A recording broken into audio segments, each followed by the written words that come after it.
Hi all, എല്ലാവർക്കും പ്രാർത്ഥനാ തീർത്ഥത്തിൻ്റെ പുതിയൊരു വീഡിയോയിലേക്ക് സ്വാഗതം. കണിക്കൊന്നയല്ലേ, വിഷുക്കാലമല്ലേ, എനിക്കാവതില്ലേ പൂക്കാതിരിക്കാൻ. അതെ, പൂക്കാതിരിക്കാൻ കഴിയാത്ത കണിക്കൊന്ന ഈ വിഷുക്കാലത്തും നാടെങ്ങും സ്വർണ്ണവർണ്ണം വാരിയെറിഞ്ഞുകൊണ്ട് പൂത്തുലഞ്ഞു നിൽക്കുകയാണ്. അയ്യപ്പ പണിക്കരുടെ വരികളിൽ പറയുന്നത് പോലെ കണിക്കൊന്നയ്ക്ക് വിഷുക്കാലത്തോട് പ്രത്യേക അടുപ്പമുണ്ട്. വിഷുക്കണി ഒരുക്കുന്നതിൽ ഒഴിച്ചുകൂടാൻ കഴിയാത്ത ഒന്നാണ് കണിക്കൊന്ന. വിഷുവിൻ്റെ തലേനാൾ കണിക്കൊന്നയ്ക്കായി പരക്കം പായുന്നവർ നിരവധിയാണ്.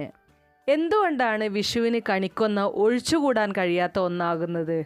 ഇതിൻ്റെ പിന്നിലൊരു കഥയുണ്ട്. ആ കഥയാണ് ഇന്നത്തെ വീഡിയോയിൽ ഞാൻ പറയാൻ പോകുന്നത്. അപ്പോൾ വീഡിയോയിലേക്ക് കടക്കുന്നതിന് മുമ്പ് നിങ്ങൾ പുതിയതായിട്ടാണ് എൻ്റെ ചാനൽ കാണുന്നതെന്നുണ്ടെങ്കിൽ ദയവേത് ചാനലൊന്ന് സബ്സ്ക്രൈബ് ചെയ്യുക. തൊട്ടടുത്ത് തന്നെ ഒരു കുഞ്ഞു ബെല്ലൈക്കൺ ഉണ്ട്, അതോടെ ഒന്ന് പ്രസ് ചെയ്യുക. അതിൽ ഓൾ എന്നുള്ള ഓപ്ഷൻ സെലക്ട് ചെയ്ത് കഴിഞ്ഞാൽ എൻ്റെ എല്ലാ വീഡിയോസിനും നിങ്ങൾക്ക് നോട്ടിഫിക്കേഷൻ കിട്ടുന്നതായിരിക്കും. ത്രേതായുഗത്തിൽ സീതാന്വേഷണത്തിനായിട്ട് പുറപ്പെട്ട ശ്രീരാമൻ വഴിമധ്യേ സുഗ്രീവനുമായി സഖ്യം ചെയ്യുകയും സീതയെ കണ്ടുപിടിക്കാൻ സഹായിക്കുമെന്ന സുഗ്രീവൻ്റെ ഉറപ്പിന്മേൽ ബാലിയെ വധിക്കാമെന്ന് സമ്മതിക്കുകയും ചെയ്തു. ഒരു മരത്തിന് പിന്നിൽ മറഞ്ഞു നിന്നുകൊണ്ടാണ് ഭഗവാൻ ശ്രീരാമൻ ബാലിയെ വധിക്കുന്നത്. പിന്നീട് എല്ലാവരും ഈ മരം കാണുമ്പോൾ ബാലിയെ കൊന്നമരം എന്ന് വിളിക്കാൻ തുടങ്ങി. അങ്ങനെ അത് കൊന്നമരമായി. ഇതിൽ മനം നൊന്ത ആ മരം ഒരു തെറ്റും ചെയ്യാതെ താൻ ബാലിയെ കൊന്നതിൻ്റെ പഴി കേൾക്കേണ്ടി വരികയാണെന്ന സങ്കടം ഭഗവാൻ ശ്രീരാമനോട് ഉണർത്തിച്ചു. എന്നാൽ കഴിഞ്ഞ ജന്മത്തിൽ കൊന്നമരം ഒരു തെറ്റും ചെയ്യാത്ത ഒരു മഹാത്മാവിൽ ചെയ്യാത്ത കുറ്റം ആരോപിച്ചിരുന്നുവെന്നും പിന്നീട് തെറ്റ് മനസ്സിലാക്കി ക്ഷമാപണം നടത്തിയെന്നും അതിൻ്റെ കർമ്മഫലമാണ് ഇപ്പോൾ കൊന്നമരം അനുഭവിക്കുന്നതെന്നും ശ്രീരാമൻ പറഞ്ഞു. അതുകൊണ്ട് തന്നെ കൊന്നമരമെന്ന പേര് വിട്ടുപോവുകയില്ലെന്നും എന്നാൽ ശ്രീരാമനുമായിട്ടുള്ള സംഗമത്തിലൂടെ കൊന്നമരത്തിന് സൗഭാഗ്യം കൈവരുമെന്നും ഈശ്വരസ്മരണയിൽ കാലം കഴിക്കാനും ശ്രീരാമൻ അരുൾ ചെയ്ത് ശ്രീരാമൻ അപ്രത്യക്ഷനായി.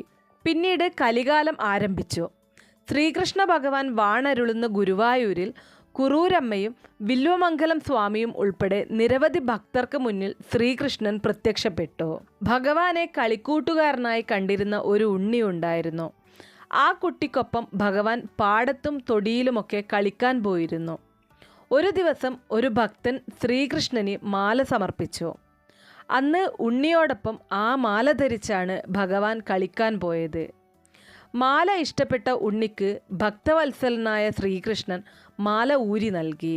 വൈകുന്നേരം നട തുറന്നപ്പോൾ ഭഗവാന്റെ വിഗ്രഹത്തിൽ മാല ഇല്ലെന്ന് കണ്ട് എല്ലാവരും മാലയ്ക്കായി അന്വേഷണം ആരംഭിച്ചു. അപ്പോഴാണ് ഉണ്ണിയുടെ കയ്യിൽ ആ മാല കണ്ടെത്തുന്നത്.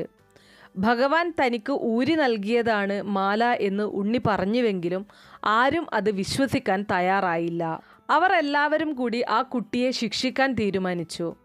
അതിൽ മനംനൊന്ത കുട്ടി അങ്ങ് തന്നെയല്ലേ എനിക്ക് മാല തന്നതെന്നും എന്നിട്ട് മറ്റുള്ളവർ കുറ്റപ്പെടുത്തുമ്പോൾ രക്ഷപ്പെടുത്താൻ എത്തിയില്ലല്ലോ എന്നും ഭഗവാനോട് സങ്കടപ്പെട്ട് ആ മാല ദൂരേക്ക് വലിച്ചെറിഞ്ഞു. ഒരു കൊന്നമരത്തിലേക്കാണ് ആ മാല ചെന്നു വീണത്.